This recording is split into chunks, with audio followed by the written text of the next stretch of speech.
What's up, guys? Phoenix here. This video is going to be another DevPro Duel video, and this time I'm going back in with Raidraptors again, simply because it just makes sense to me to do so.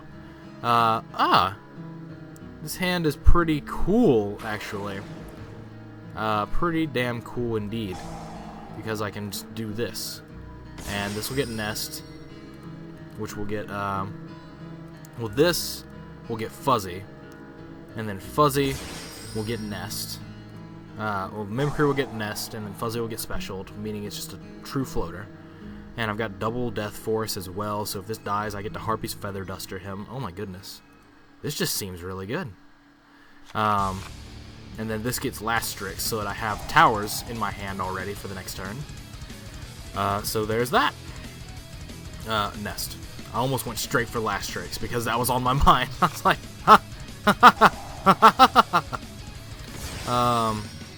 No. So let's see. This get last. Get first to get last. And then we can set double death. And I've also got Soul Shave, so if this dies I just make Infinity. Jesus Christ, all these rank up cards are insane. The only thing that would have made that hand better was if there was a Last Strix in there instead of like double Death Force. Because then that would have been really cool. That would have been nutty.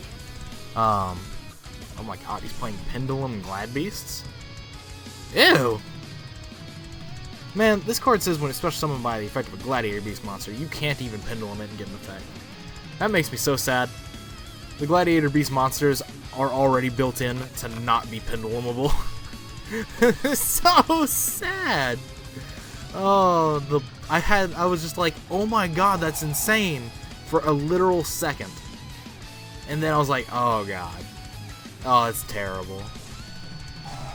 Okay, so he's playing Wisdom Eye, so this isn't getting Dragon Pitted. But Double Death Force wouldn't allow me to pop these anyway, because the issue being that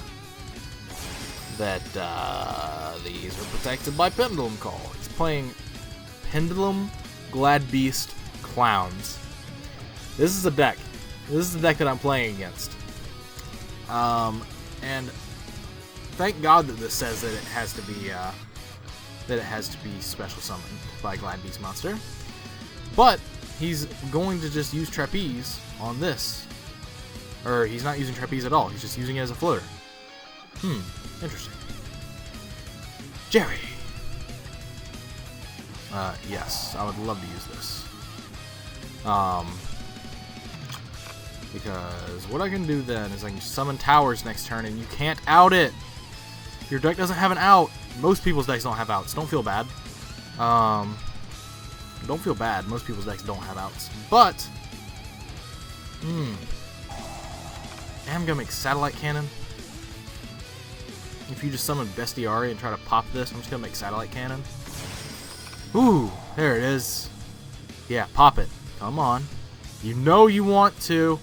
You know you want to. Oh, shit. It loses 800 attack for each Raidraptor in the graveyard. This just is, this is just heavy, but, like, it doesn't matter. During either player's turn, you can attach one of these from this card, target one face of monster your opponent controls, lose 800 attack for each Raidraptor in the graveyard. There is 2, so it would go to 0. And this would go to small as well. Those are things to consider. I've got another Raidraptor on the board, so what I will do is I will activate this. I drew the other Fuzzylanius. I am a fucking champion. But, regardless of champion or not, I'm going to activate this, get back Vanishing from Graveyard. Preserve the ones that are in the deck. That's always a thing you want to remember to do.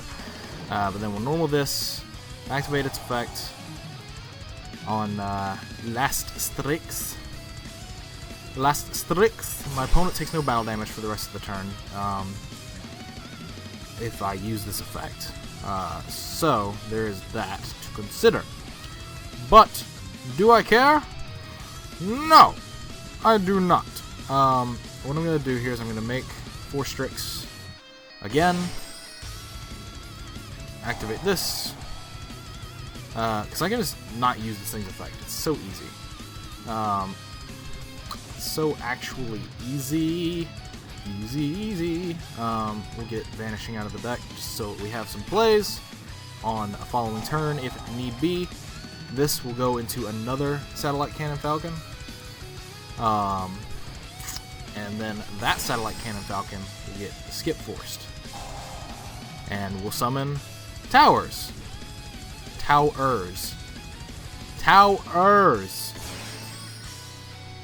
And now what I get to do is that I can make it to where my opponent can activate cards or card effects for this turn, but that doesn't actually matter because I'm killing everything.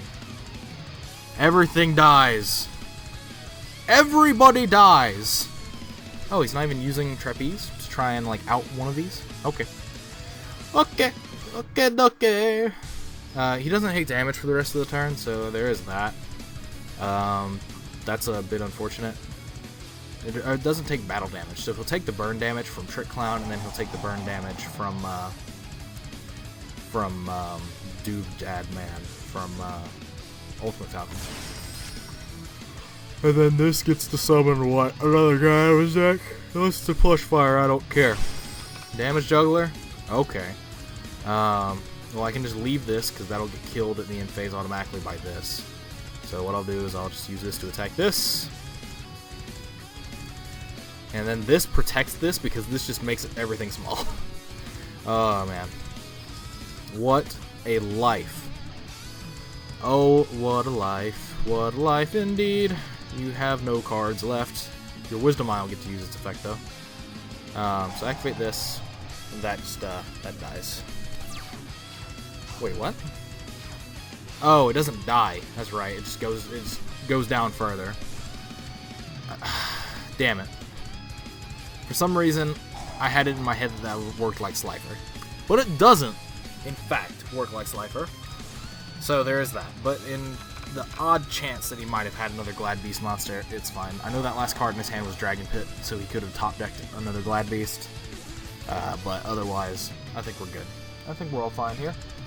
Everything seems to be working as well as it needs to be. We've got Towers on the board, and I don't think there's any out in his deck to it, because it is unaffected by all card effects other than itself.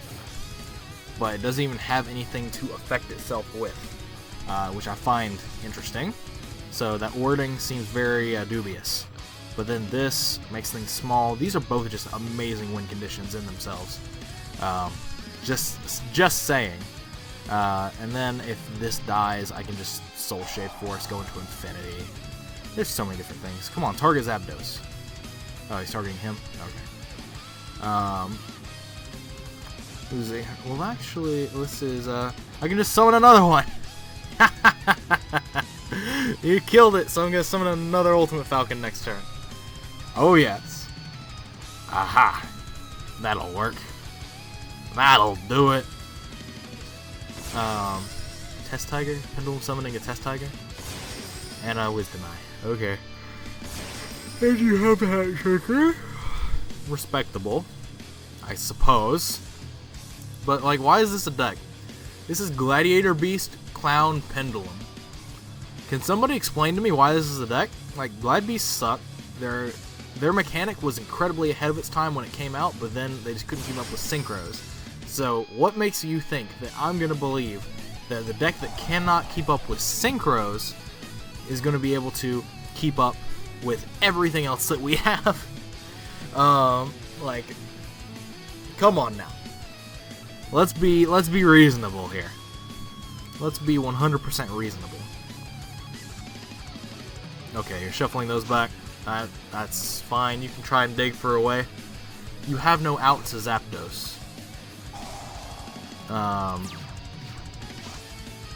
And I'm just gonna pay 4K and summon another one.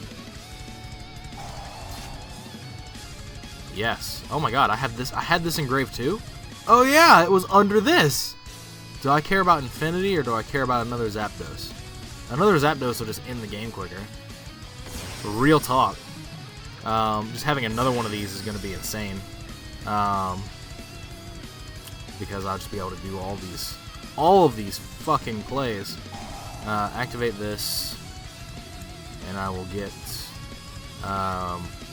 do I still have Painlanius left? I don't. Oh, so he's just surrendering. I mean, to be fair, he's going to get burned for 2k at the end of every turn. And then I get to like kill his entire board and hit him for at least 35. Because I'm going to be able to summon this. I'm going to be able to summon this and summon whatever I search or this. Probably Tribute Lanius, send Mimicry, get a search. And then I can kill this, kill that, and then these hit directly for 7,000. Regardless of whether or not they do damage or not. Well, no, the Trick Clown will come back, so I'll kill it. But I can just use his effects to make it where effects can't activate. So yeah, there's that. So yeah, this game was well and truly over. So anyway, that is going to be all for this video. As always, guys, thanks for watching. Like, comment, subscribe, do all the nonsense you usually do. Clicking that if you have not, I'd greatly appreciate it. It helps make money, and there's no reason to lie to you guys about that. It just motivates me to further make videos that I know you guys like, and it just overall helps all of us out in the end because it keeps me producing content, because God knows sometimes I just want to not. Basically, the motivation factor of monetization is a very large factor, to be completely honest with you. But if you have any decks that you would like to suggest for me to play, send them to my Facebook fan page. There's a link in the description for them, whether they're OCG or TCG. I don't particularly care. Send any suggestions you want there, or you can just feel free to suggest a deck or an archetype in the comments. But it's a much lesser chance of me actually going out of my way to play it if you just suggest it. If you want a higher chance of me doing it, send me a deck list to my fan page, and you'll be all good to go there. You'll have done everything in your power that you can do, and everything else will ride on purely my shoulders. But I don't know if I'm going to play any more Raidraptors. I might do some other decks just to space videos out and then come back to this, because Ultimate Falcon is just insane. It's really good. I really like this card, and I wish the overall Raidraptor deck was a bit better, but maybe there is something that can be worked on in the future there. Who knows? But anyway, that is all for this video, and as always, guys, take care.